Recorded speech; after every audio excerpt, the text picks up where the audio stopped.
Good morning everyone. तो आज की इस वीडियो में हम लोग बात करेंगे हमारी क्लास 12 फ्लेमिंगो बुक का first chapter the last lesson, जिसके ऑथर हैं एल्फोंस डॉडेट। तो दोस्तों इस वाली वीडियो में हम इसके शॉर्ट आंसर देखेंगे, द लास्ट लेसन के शॉर्ट आंसर। पिछली वाली वीडियो में हमने इस चैप्टर का हिंदी में एक्सप्लेनेशन और लॉन्ग आंसर कंप्लीट कर लिए हैं। आप प्लेलिस्ट में जाकर हमारी वीडियो को देख लीजिए। तो चलिए चलते हैं अब क्वेश्चन नंबर 1 की तरफ।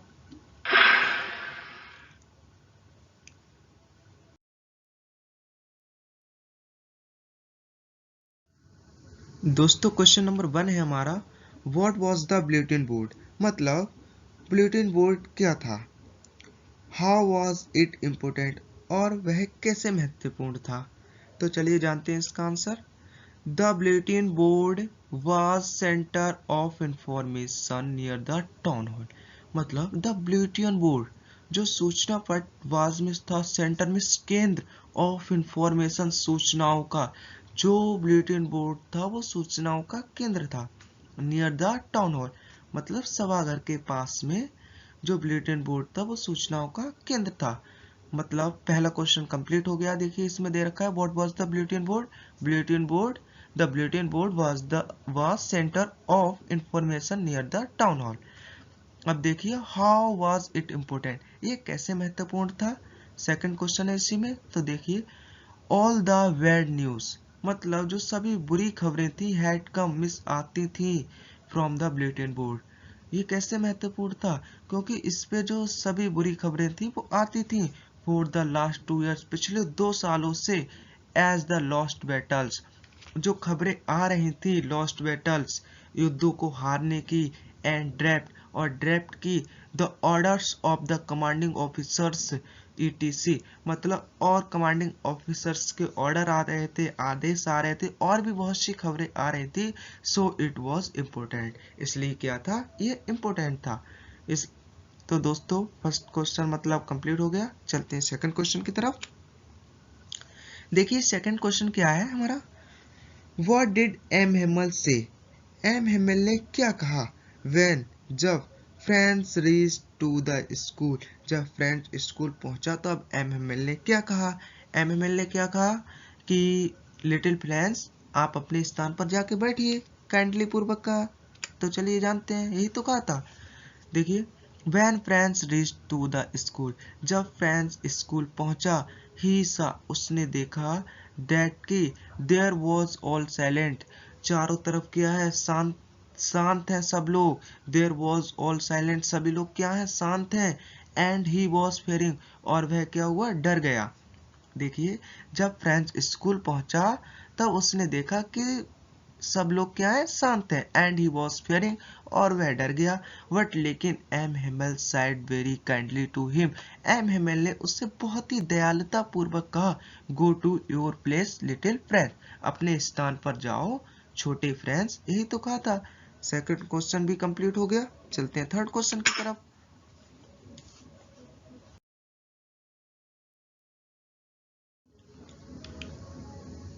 थर्ड क्वेश्चन है हमारा, what did M Hamel speak, M Hamel क्या बोले, फर्स्ट पहले इन द क्लास, मतलब एम हेमल कक्षा में सबसे पहले क्या बोले, दैट डे उस दिन, अबाउट द लास्ट लेसन, मतलब आखिरी पाठ के बारे में एम हेमल ने क्या बोला कक्षा में। तो देखिए क्या बोला, M Hamel spoke, M Hamel बोले that the French language was the most beautiful languages in the world. M Hamel spoke, M Hamel बोले दैट की द फ्रेंच लैंग्वेजेज, जो फ्रांसीसी भाषा है, वाज द मोस्ट ब्यूटीफुल, बहुत ही सुंदर भाषा है, इन द वर्ल्ड, मतलब दुनिया में जो फ्रांसीसी भाषा है वो सबसे सुंदर भाषा है। इट वॉज द क्लियरेस्ट, ये स्पष्ट है, एंड द मोस्ट लॉजिकल, और ये तार्किक भाषा है, यही तो बोला था। तो चलिए चलते हैं क्वेश्चन नंबर 4 की तरफ। क्वेश्चन नंबर 4 हमारा क्या है, what did friends think after hearing about the last lesson. देखिए what did friends think, friends ने क्या सोचा, आफ्टर बाद में, हियरिंग सुनने के, अबाउट द लास्ट लेसन, मतलब आखिरी पार्ट के बारे में सुनने के बाद में फ्रेंड्स ने क्या सोचा। तो देखिए जानते हैं इसका आंसर क्या है। आफ्टर हेयरिंग, सुनने के बाद में, the about the last lesson, मतलब आखिरी पार्ट सुनने के बाद में फ्रेंड्स फेल्ट वेरी सैड, जो फ्रेंड्स था उसने बहुत ही दुखी महसूस किया अपने आप को। And these words were like thunder clap for him, और ये शब्द उसे थंडर बिजली की कड़कड़ाहट की तरह लगे। कौन से शब्द? जब एम हेमल ने बोला कि मतलब ये आपका लास्ट लेसन है, आखिरी पार्ट है फ्रांसीसी का, आज के बाद में कोई भी फ्रांसीसी का लेसन नहीं पढ़ाया जाएगा, कल से आपको जर्मनी भाषा पढ़ाई जाएगी। तो ये शब्द कैसे लगे? मतलब फ्रेंच को थंडर क्लैप, बिजली की कड़कड़ाहट की तरह लगे। He was feeling very sorry, और वह अपने आप को बहुत ही दुखी महसूस किया। बिकॉज, क्योंकि he had not learn enough about French language, क्योंकि वह फ्रांसीसी भाषा के बारे में ज़्यादा कुछ नहीं सीखा था, इसलिए उसे बहुत ही दुख दुख हुआ, बहुत ही दुखी हुआ वह। तो चलिए चौथा क्वेश्चन भी आपका कंप्लीट हो गया। चलते हैं क्वेश्चन नंबर 5 की तरफ।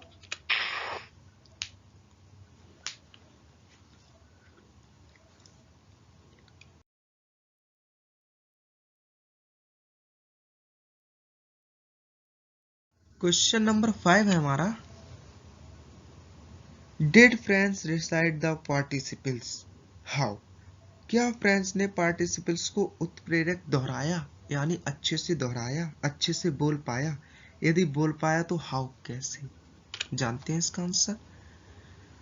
French did not recite the participles, French जो था वो पार्टिसिपल्स के रूल को उत्प्रेरक रूप से नहीं बोल पाया। कहीं भी बोल पाया था? नहीं बोल पाया था। He had not learn the rules of participles, क्योंकि उसने पार्टिसिपल्स के रूल को याद नहीं किया था। ही विश्ड, और वह सोचता था, मतलब वह कामना करता था, टू रीड, पढ़ने की, विदाउट मिस्टेक, वह इनको पार्टिसिपल्स के रूल को बिना मिस्टेक के पढ़ने की कामना करता था। बट लेकिन he got mixed up on the first word, लेकिन वह पहले शब्द पर क्या हुआ, पहले ही शब्द पर उसने गलती कर दी, मिक्स्ड अप, गलती कर दी। चलिए चलते हैं क्वेश्चन नंबर 6 की तरफ। क्वेश्चन नंबर 6 है हमारा, whom did M. Hemmel blame for the ignorance in study? Why, क्यों? मतलब एम हेमल ने पढ़ाई को नजरअंदाज करने के लिए किसको आरोपित किया और क्यों? तो देखिए किसको आरोपित किया। M Hamel blamed, M Hamel ने दोषी ठहराया, to the parents, to the friends, मतलब एम हेमल ने फ्रेंड्स के माता पिता को दोषी ठहराया। एंड ही हिमसेल्फ ब्लेम्ड, और खुद को भी दोषी ठहराया, for the poor condition in study, मतलब पढ़ाई को नजरअंदाज करने के लिए। बिकॉज, क्योंकि his parents were not anxious enough to how you learn, मतलब उसके माता पिता उस चिंता नहीं करते थे कि मतलब उसे पढ़ाने के लिए उसके माता पिता ज्यादा उत्प्रेरक नहीं थे। दे प्रेफर्ड, वो चाहते थे, to put you to work on a farm और एट द मिल्स, उसके माता पिता थे उसे एक मिल पर काम करवाना चाहते थे। एंड, और आई ओपन सेंट यू, और मैं भेज देता था, देखिए एमएमएल कह रहे हैं आई ओपन सेंट यू, और मैं तुम्हें भेज देता था, टू वाटर माई फ्लावर, अपने मतलब फूलों को पानी देने के लिए मैं तुम्हें भेज देता था, instead of learning your lesson, तुम्हारा पाठ पढ़ाने की बजाय। 6 क्वेश्चन दोस्तों कंप्लीट हो गया। चलते हैं 7 क्वेश्चन की तरफ।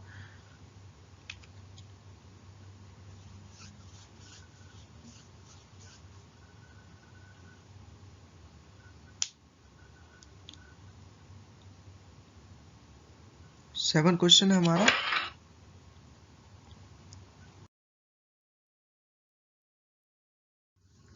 7 क्वेश्चन है, What did M. Hemmel say?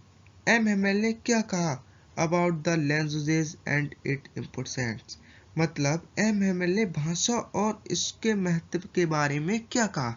देखिए क्या कहा, M Hamel side, M Hamel ने कहा दैट कि the French language was the most beautiful language in the world, जो फ्रांसीसी भाषा है वो दुनिया की सबसे सुंदर भाषा है, यही तो कहा था। हाँ जी, यही कहा था।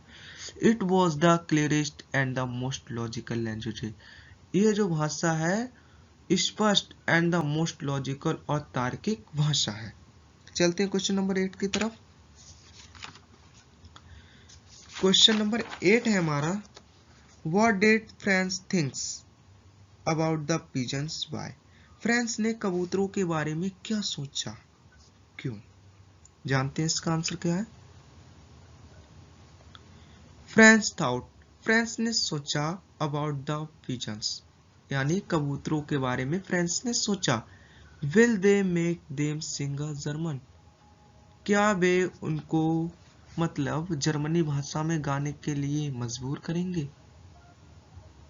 कौन? Prussian soldiers. हाँ जी, क्या जो मतलब वो लोग हैं वो कबूतरों को भी जर्मन भाषा में गाने के लिए मजबूर करेंगे? बिकॉज क्योंकि on the roof the pigeons coo very low and German language was forcibly imposed. Why का उत्तर देखिए, बिकॉज ऑन द रूफ, क्योंकि छत पर the pigeons cooed very low, जो कबूतर थे वो बहुत ही धीरे गुडरुगू कर रहे थे। And German language was forcibly impose, और जो जर्मन भाषा थी वो जबरदस्ती उन लोगों पर थोप दी गई थी। तो चलिए 8 क्वेश्चन है वही हमारा कंप्लीट हुआ। अब चलते हैं 9 क्वेश्चन की तरफ।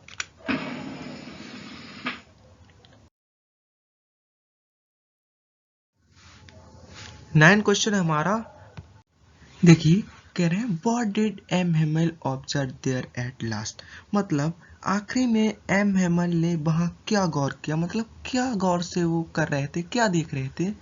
तो देखिए M Hamel observe, M Hamel मतलब गौर कर रहे थे first at one thing then at another, मतलब एक के बाद वो दूसरी चीज को गौर कर रहे थे। एज ही वांटेड, और वो चाहते थे to fix in his mind, अपने माइंड में उसे सेट कर लेना चाहते थे। जस्ट नाउ, जो कि everything looked in at that little school room, जो उस स्कूल के रूम में जो कुछ जैसी वस्तुएं दिख रही थी उसको वैसे ही अपने दिमाग में सेट कर लेना चाहते थे। 9 क्वेश्चन कंप्लीट हो गया है। अब चलिए 10 क्वेश्चन लास्ट क्वेश्चन की तरफ चलते हैं। तो देखिए दोस्तों लास्ट क्वेश्चन है हमारा,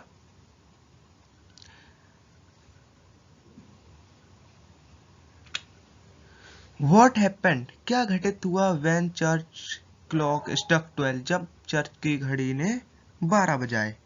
तो देखिए क्या घटित हुआ, when the church clock struck 12, at then the same moment the trumpets of the preachers returning for drills sounded under window। देखिए when the church clock, जब चर्च की घड़ी ने struck 12 at the, मतलब चर्च की घड़ी ने जब 12 बजाए एट देन उसी समय, द सेम मोमेंट मतलब उसी समय the trumpets of the Prussians returning, जो मतलब प्रिशियंस सोल्जर्स थे वो रिटर्निंग लौट रहे थे फ्रॉम डेल्स, मतलब साउंड मतलब अब अभ्यास करके वो लौट रहे थे। साउंडेड अंडर विंडो, मतलब टेम्पटेट्स, टेम्पटेट्स का मतलब तुरैयों की आवाज के द्वारा वो लौट रहे थे।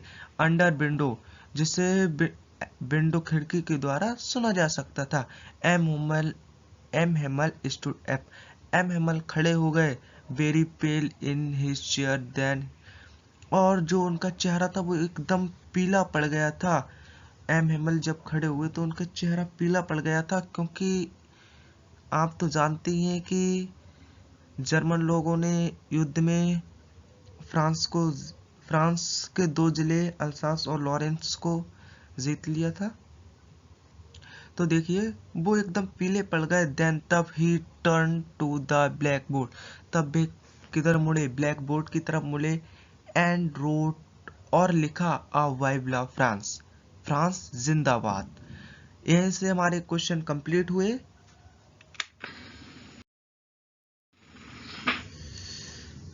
Thanks for watching. जय हिंद दोस्तों, मिलते हैं अगली वीडियो के साथ।